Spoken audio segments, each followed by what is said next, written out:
Hey guys, just wanted to give a quick update and show off what I've been working on the last few days. Last update I had was on Thursday, and if anyone recalls from that video, I was finishing basing my Celts. So I had 80 of these guys, 4 war bands of 20. So I got the bases all complete on those. And then I was painting a unit of Carthaginians in captured Roman kit. And then I also started my new project, which was a battalion of French line infantry. And surprisingly enough, managed to get all that done, plus a little bit. So really happy with the progress I was able to make this weekend. I had a few days off there, so it certainly made it a little easier to get through some of this stuff. But really happy with how everything turned out. And what I want to do is just kind of zoom in and show you those completed units. These are the Celts. When I zoom in, I'm only going to do one unit. I'm not going to go through them all. They're basically all the same figures painted the same way. But just wanted to give you an idea of what 80 Celts in one big mess look like. And once again, I'm going to divide these up into four separate units, so this certainly isn't all one unit. But anyway, let's zoom in and take a little look. All right, so here's a close-up of one of the units of Celts, and overall these guys went together pretty quick. As I mentioned in my last video, I just did them in batches. So there was 30 guys that didn't have shirts on, did all those in a batch. Probably about 30 that had tunics, did all those in a batch. And then the guys with the chainmail did all those in a batch as well. Just did a wash with strong tone after the base coats and called it a day. So pretty happy with how those turned out. I'm a firm believer that putting a little extra effort in on the bases will make any figure look good. So usually with the bases I have kind of a base color.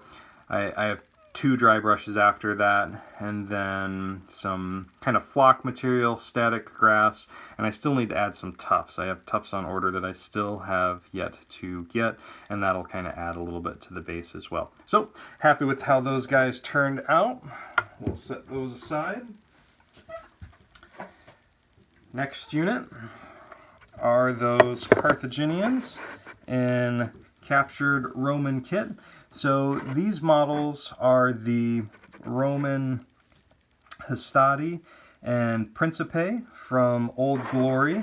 And basically what I did was I just painted them with a little bit darker skin tone to represent either Libyans or Spanish, and then on the shields I did some with, while these are captured Roman shields, I had them with their own little design, and then some of them I just left her red to denote captured shields as well. So pretty happy with how these guys turned out. I had a lot of variation there with the tunic color. I did about 3 different colors just to kind of give them a little bit more ragtag of a look. And then with these, just base coat, wash of, I did the dark tone on these, and then I highlighted the tunics. So happy with how those turned out. All the shields are hand painted. Pleased with how most of them turned out. This one in the back here got a little polka dotty, but oh well, so it goes. So that's those guys. And then last but not least, first unit of Napoleonics for the YouTube channel, second unit total. I had done a unit of the Vistula Legion previously, but this is my first unit of French line infantry. And super pumped with how these guys turned out. I haven't added the a flag yet, so the flag bearer is flagless. I have a couple boxes of periplastics on order, and I'm thinking that'll come with some extra flags that I can use. I'm just keeping the banner and everything separate just to make it a little bit easier when I do get them. And if I'm not a fan of the peri flags, then I will just order some from GMB. But overall, on these guys, they are Old Glory 2nd edition figures. the sculpts were really nice. There were a few details, maybe on the straps and stuff, that could have been more pronounced to make them a little bit easier to paint. But overall, good face details. The covered shakos were easy to paint. I just did them black and then did a little highlighting of gray. But overall for these guys, just kind of my normal painting style of a base coat, a wash, and on these I did the dark tone, and then brought up the all the white bits, so the pants, the straps, the vests, all that. I highlighted those, highlighted the metal on the guns. What else did I highlight? Highlighted the shakos again. And other than that, I think that's about it. Painted in some of the small details last, but really pleased with how these guys turned out. There is a guy falling over. There's the flank company there. I am looking forward to the Perry Plastics though, and having the backpacks be separate. Here's the command with the officer, drummer, standard bearer. Oh, this one I like as well. This guy in the back is encouraging his friend on, giving him a little helping hand because he doesn't really want to move towards that British line, and I don't necessarily blame him.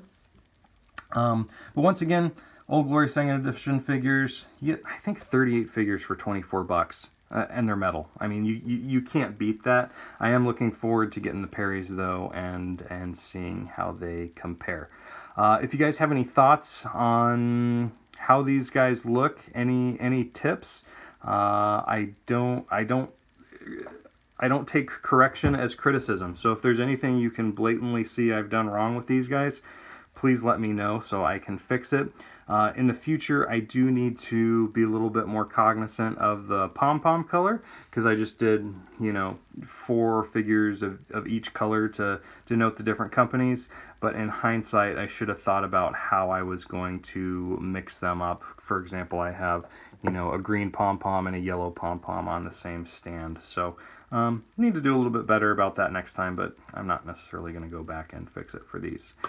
So that's those. Let's zoom back out and take a look with what I have coming up. So that was the close-ups, what I got completed in the last couple days. Other thing I got done, I had mentioned earlier that I had a unit of Celts cavalry I had started and painted the horses on, and got the riders painted as well. They're just out in the garage getting a coat of varnish. I like to put a little satin coat on the figures before I do the wash. I just think it helps the wash kind of go into the recesses, and it doesn't end up actually staining the paint color, which I think can happen if you do the wash prior. And I just do the inks, the strong tone, the shades. I don't do the dip method. I think if you did the dip, doing the satin finish first wouldn't be necessary because it's already a varnish to begin with. But anyway, that's that. What I have coming up and what I'm going to be working on next is a unit of French chasseurs, if I pronounced that right, from Warlord. So I've already gotten those guys put together, ready to get primed. Overall, they look nice to begin with. The swords are a little flimsy though. I already managed to break one. Luckily, in the box you get 12 plastic figures and 2 metal ones, so I had 2 extra arms anyway, so it wasn't really a big deal. Just replaced that, and then I gave all the swords a coat of super glue on the joint, and then throughout the blade as well to hopefully make those a little bit stronger. I just picked up a box of Perry French Hussars, and I think I might go with the Perry stuff from here on out. There's a few more bits and pieces to put together with the Perrys, but the swords seem a little bit more substantial, which will be nice. So gonna work on those guys, and then I'm also going to work on some command figures for my Carthaginian army. So I have Hannibal to paint, a couple Spanish commanders, and then a couple Celt commanders as well. So try to get those guys done. At any rate, thank you everyone for watching. Thank you for all the comments. I've been watching everyone else's videos too, trying to comment on everything that I see, and yeah, just enjoying the hobby. So hope everyone has a great week, and we'll see you soon. Thanks. Bye.